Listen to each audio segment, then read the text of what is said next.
mujer es un mero concepto. Porque un hombre que se sienta mujer es una mujer según la ideología de género. El enfoque de género no protege a la mujer, sino protege el concepto de género. Un concepto completamente maleable, un concepto que se adapta según la percepción y la autopercepción de las personas. Y por esa razón es que cuando usted ve, por ejemplo, que las políticas de género que se han adoptado en nuestro país desde el año 2012 con el famoso Plan Nacional de Igualdad de Género, hasta el día de hoy no ha dado ningún tipo de resultado.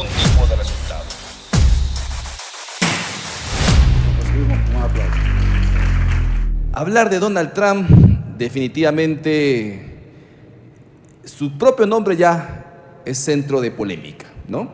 Y en esta oportunidad lo que yo quiero hablar, para que los otros especialistas desde sus diferentes ramas puedan comentar el mismo tema, yo me quiero enfocar en las políticas sociales que ha impulsado el presidente Donald Trump, específicamente aquellas que han tenido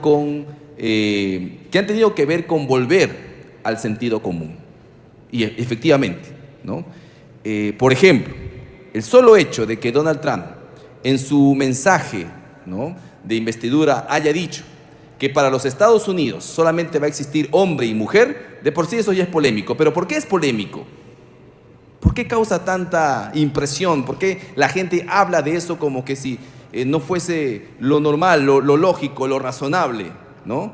Es que hoy en día, en un mundo de posverdad, 2 más 2 ya no es 4.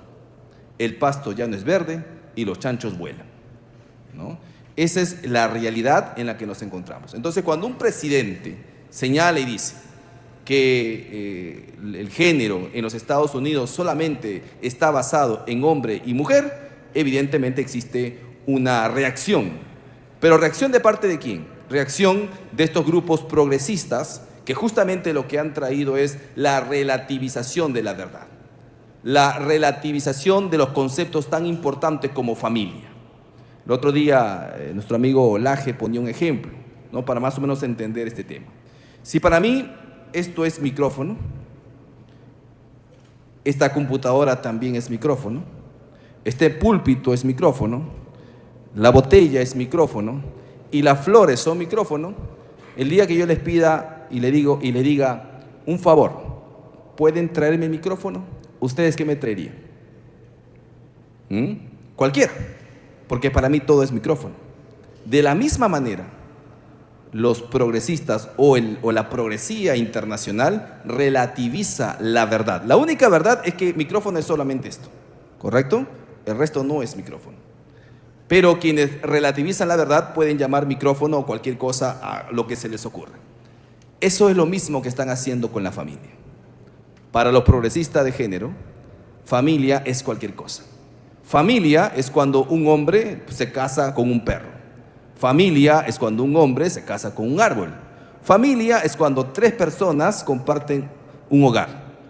Es decir, un triaje, como ya ocurre en Colombia o en otros países. Familia es lo que ocurre en Canadá, donde 2 hombres se han juntado con 2 mujeres. Los 2 hombres son gays y las 2 mujeres son lesbianas. Y juntos han tenido un solo hijo. Es decir, nos contaba el otro día Miklos, ¿no?, en una conferencia. Por ejemplo, este es un caso bastante particular, ¿no?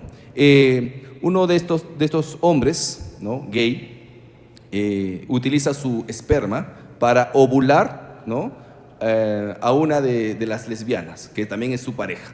Pero la que dona el óvulo es distinta a la persona que lo tiene, ¿no?, aquella que lleva el embarazo. De tal manera que legalmente el hijo es de los 4, ¿no? Y así, sucesivamente. Entonces, para la progresía internacional, eso también es familia. Hace poco, un hombre en Canadá tenía familia, tenía 5 hijos, un hombre de 50 años. Un día se despertó creyendo que era una niña de 8 años, dejó a su esposa, dejó a sus hijos y fue adoptado legalmente por una pareja canadiense, ¿no? Eso es familia también. Entonces, si uno comienza a decir que todo es familia, al final nada es familia. Esa es la relativización de la verdad. Relativizar completamente todo lo que tiene un concepto esencial, vaciar de su concepto esencial. Entonces, cuando Donald Trump comienza su gobierno diciendo que género es hombre y mujer, pues los progres se escandalizan, ¿no? Porque para ellos género es todo menos hombre y mujer. Y lo digo con conocimiento de causa, aquí en el Perú nada más. He propuesto también un proyecto de ley para que en la Constitución política, cuando el artículo 191, si me corrigen por favor, dice la palabra género, yo lo que he presentado es para que eso se pueda interpretar como hombres y mujeres, ¿no? Es decir, sacando la cara por los hombres y por las mujeres. Salieron pues los progres de este país a atacarme, a llamarme misógino, a llamarme retrógrada, a llamarme ultraconservador, hasta pastor evangélico me han dicho, ¿no? Entonces la pregunta es, ¿por qué se alarman? ¿Acaso no estamos sacando la cara por hombres y por mujeres? ¿Qué defienden entonces? Defienden pues una ideología que ni siquiera sabe lo que es una mujer, ¿no? A una pregunta tan sencilla, tan básica, ¿qué es una mujer? La gran mayoría, por no decir todos los progres en este país y a nivel internacional, ni siquiera pueden responder. Una pregunta tan básica. Y fue la misma pregunta que le hice a la ex ministra Nancy Tolentino cuando llegó al Congreso de la República invitada a una sesión de la Comisión de la Mujer. Ella fue a hablar de las políticas en favor de las mujeres impulsadas desde su cartera. Y la primera pregunta que le hice fue: ministra, vamos a hablar aquí de las políticas en favor de las mujeres, pero por favor, puede ser tonta o banal esta pregunta que le quiero hacer, pero creo que es necesario que se la haga. ¿Qué es una mujer? Evidentemente la ministra no pudo responder. Y a la salida de la sesión, cuando los periodistas se le acercaron y le dijeron: ministra, ¿por qué no pudo responder la pregunta del congresista Muñante? Ella respondió y dijo: porque no quise entrar en temas polémicos. ¿Cuán polémico puede resultar definir a una mujer? Ahora ya no le llaman polémico, ahora le llaman ofensivo definir a una mujer, ¿no? A raíz de un tuit que publiqué hace unos días. Ahora se comete violación. Eso fue lo que dijeron cuando señalé, ¿no?, la contradicción de estas personas de no poder definir a una mujer. ¿Y sabe por qué no pueden definir a una mujer? ¿Por qué no pueden decir sencillamente que una mujer es un ser humano, ¿es cierto?, con cromosomas XX, con la capacidad para poder concebir, etcétera, etcétera, etcétera, ¿no?, con todas las capacidades biológicas que la distinguen de un hombre? ¿Sabe por qué no pueden decir eso? Porque para la ideología de género, que es la religión del Estado y de la progresía internacional, mujer es un mero concepto. Porque un hombre que se sienta mujer es una mujer según la ideología de género o la mitología de género, como también le llaman. Entonces, hoy en día ya el enfoque de género no protege a la mujer, sino protege el concepto de género. Un concepto completamente maleable, un concepto que se adapta según la percepción y la autopercepción de las personas, y por esa razón es que cuando usted ve, por ejemplo, que las políticas de género que se han adoptado en nuestro país desde el año 2012 con el famoso Plan Nacional de Igualdad de Género hasta el día de hoy no ha dado ningún tipo de resultado. Es más, hubo una consultora, ¿no?, Mariana de Lama, que justamente trabajó un diagnóstico de los avances de la política de enfoque de género en nuestro país. Y en el ítem reducción de la violencia, ¿sabe cuánto se redujo la violencia desde que se ha aplicado el enfoque de género en nuestro país? 0%. 0%. ¿Y cómo creen ustedes que las políticas con enfoque de género van a funcionar si para el género, mujer, dejó de ser un ser humano real, objetivo, para convertirse simplemente en un mero concepto? Evidentemente, una política ideologizada jamás va a dar resultados. Y las cifras lo demuestran. Por eso es que cuando Donald Trump hizo esto en los Estados Unidos, pues causó un revuelo enorme, porque se estaba volviendo al sentido común. Y es lo mismo que queremos hacer aquí en el país, volver al sentido común. Que la palabra género que está en nuestra Constitución signifique hombres y mujeres, porque todos nacemos hombres o mujeres, independientemente de la sexualidad que podamos desarrollar, de los gustos o preferencias que podamos desarrollar en la vida. Finalmente, eso está en la libertad de cada ser humano, por lo cual nadie los va a perseguir, nadie los va a sancionar. No somos pues un Estado islámico, ¿no? Donde, por cierto, no vemos a estos grupos progresistas hacer protestas, ¿no? Siempre los hacen aquí y vandalizando iglesias en el Perú y en varias partes de América Latina. No los vemos vandalizando mezquitas, ¿no es cierto? Obviamente, aquellas personas que pretenden imponernos sus ideologías van a querer siempre menospreciar o simplemente calificarnos como, el insulto que se les ocurra. Primero, nos llamaron retrógradas. Como vieron que no les funcionaba, comenzaron a patologizarnos. Dijeron homofóbico. Como ya no era suficiente, dijeron transfóbico. Y ahora dicen homo, lesbo, transfóbico, ¿no? Y así sucesivamente van a seguir, acrecentando la palabra, ¿no? Pero como tampoco es suficiente, ahora lo que quieren hacer es sancionarnos como delincuentes. Por eso que después usted ve a la congresista Paredes, por ejemplo, ¿no? Presentando un proyecto de ley para sancionar los discursos de odio. Y la pregunta que les hago es, ¿quién define lo que es odio? ¿Ellos? ¿Nosotros? ¿Qué cosa es odio? Odio será decir, por ejemplo, que para mí los hombres tienen pene y las mujeres vagina. ¿Eso será odio? Que para mí el matrimonio es la unión entre un hombre y una mujer. ¿Eso será ya un discurso de odio? Pues sí, es un discurso de odio según la progresía internacional. Entonces, eso que estoy diciendo yo en estos momentos, y por lo cual agradezco a la universidad porque sabemos que aquí debe reinar siempre el espacio para la difusión de ideas, evidentemente no lo podría hacer en un claustro progresista, no lo podría hacer en una universidad donde ha levantado la religión del género, ¿no? Porque son los primeros que coartan y restringen la libertad de expresión. Entonces, quienes justamente buscan constantemente coartar la libertad de creer, pensar y hablar de los peruanos son los que hoy quieren definir lo que es odio y lo que es falso, lo que es verdadero o lo que es correcto. Entonces, en base a esa interpretación, hoy en día se está mandando a la cárcel a gente en otros países, no acá, gracias a Dios todavía no, pero en otros países ya se está enviando a la cárcel a quienes disienten de la ideología de género, por ejemplo. En Canadá existen casos donde les han quitado a los padres de familia la patria potestad por impedir que a sus hijos les enseñen ideología de género. En Europa, por ejemplo, las autoridades no pueden mencionar a Jesucristo. Aquí lo vimos en un mundial de fútbol, ¿no? Donde el jugador Neymar se puso una vincha con la palabra Jesús, ¿no? Y lo vetaron de la cadena internacional. Entonces, ellos son finalmente los que definen qué es un mensaje de odio y qué cosa no lo es. Por esa razón es que nosotros tenemos que continuar en esta lucha. Y Donald Trump, desde los Estados Unidos, está dando ese ejemplo.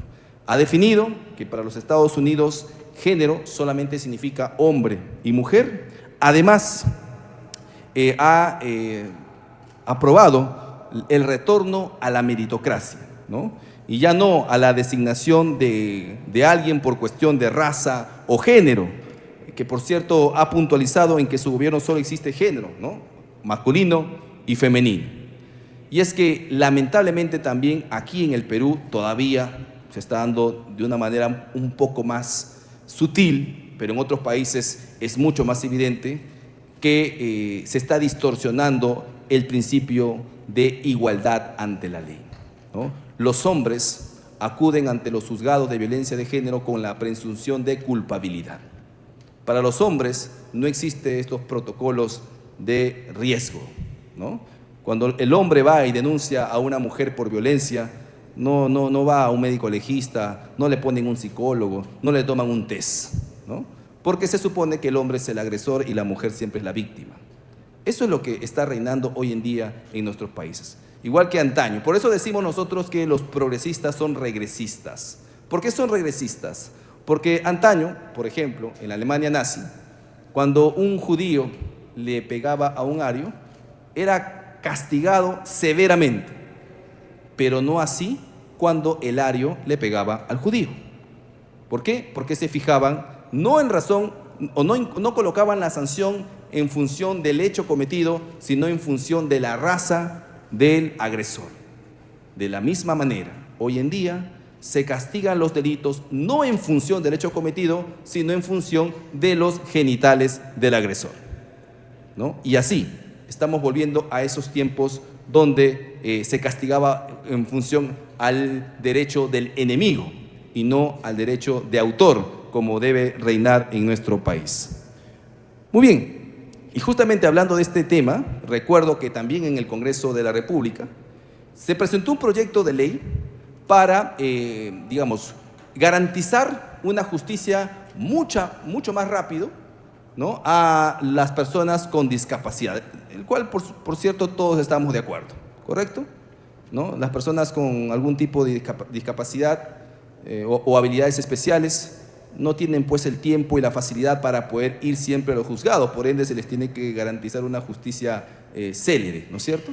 Pero en ese paquete de personas vulnerables se quiso introducir a las personas LGTB, ¿no?, para que también por ser LGTB, ¿no?, se les tenga que dar una justicia mucho más rápida que a cualquiera de nosotros.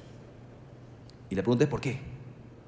O sea, ¿importa mucho con quién uno se acuesta o con quién uno tiene una relación amorosa para que la justicia pueda ser más rápida para unos y más lenta para otros? ¿Acaso eso no es discriminación por orientación sexual hacia el resto de personas? ¿No es lo mismo con la cual dicen luchar? Evidentemente, porque hay siempre un doble rasero en el discurso progresista, ¿no? Y es lo mismo cuando nos dicen, por ejemplo, que los hombres no podemos definir a las mujeres porque no somos mujeres, porque no tenemos ovario, ¿no? Entonces ahí hubo un debate en las redes sociales y hay un tuit Miklos de Danán que le responde a un troll y le dice, entonces bajo esa lógica no podría definir un caballo porque tendrías que ser un caballo, ¿no? O no deberían existir ginecólogos porque no son hombres, ¿no? O no deberíamos hablar de la época de la esclavitud porque no hemos vivido en la época de la esclavitud. Es ilógico, ¿no? Sin embargo, esa es la verdad, la narrativa que la progresía internacional nos quiere vender. También una de las decisiones que ha tomado Donald Trump y que ha tenido una implicancia directa en la política internacional es el recorte de los recursos de USAID. Eso ha puesto a temblar a más de uno en este país, ¿no? Una organización internacional que se dedica pues a financiar, o se dedicaba a financiar agendas internacionales a través de ONGs. ONGs que recibían dinero de los contribuyentes estadounidenses para hablar en contra de los Estados Unidos. Así operaba USAID, ¿no? Y por supuesto también para fomentar agendas políticas ideológicas en contra de la estabilidad democrática de los países. Yo sé que aquí hay libertad de expresión, ¿no? Por ejemplo, hay una ONG muy famosa, IDL, en nuestro país, ¿no?, que recibió más de $70.000 para fomentar la democracia. ¿Cómo podría estos amigos fomentar la democracia? A través de agendas políticas, pues, ¿no? Cuando más bien ese dinero debería ir destinado a cerrar brechas sociales. Y es que ustedes, o todos debemos conocer que cuando se crean ONGs, ¿no?, para justamente captar el apoyo de la cooperación internacional, se hacen con la finalidad de llevar a cabo políticas sociales, para cerrar brechas sociales, para dirigir esa ayuda hacia las poblaciones vulnerables. Pero cuando vemos, por ejemplo, una organización como Manuela Ramos, que recibió en el año 2009 más de $1 millón de USAID y que más del 80% de ese dinero se fue en el gasto de planillas, pues uno se indigna.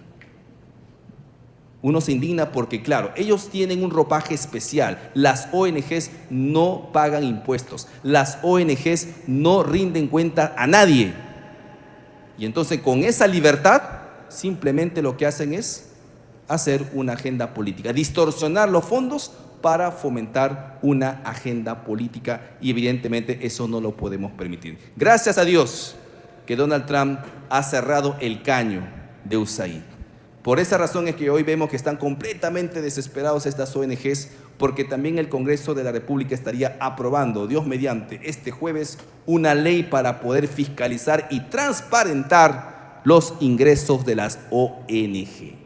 Aquí todo el mundo tiene que aplicar transparencia. Si usted abre un negocio, correcto, usted paga impuestos desde el primer día. Si usted abre una organización, usted tiene que informar a qué se dedica su organización, tiene que registrarlo en los registros públicos, tiene que pagar impuestos, etcétera, etcétera, etcétera.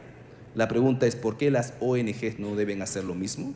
¿Acaso existen islas en nuestro país en las cuales las leyes no se les tienen que aplicar? Por supuesto que sí. No estamos buscando eliminar las ONGs, estamos buscando simplemente que rindan cuentas de los ingresos que reciben. Y esa es la ley que queremos impulsar y esa es la ley que hoy están atacando por diversos medios de comunicación. Muy bien, esto ha sido un repaso bastante rápido de lo que en Estados Unidos se está haciendo a través de la toma de decisiones, creo yo, bastante importantes y que hemos sabido replicar también en el Congreso de la República. Volver al sentido común, defender a la vida, la familia y la libertad, como realmente tiene que ser defendida. Muchísimas gracias.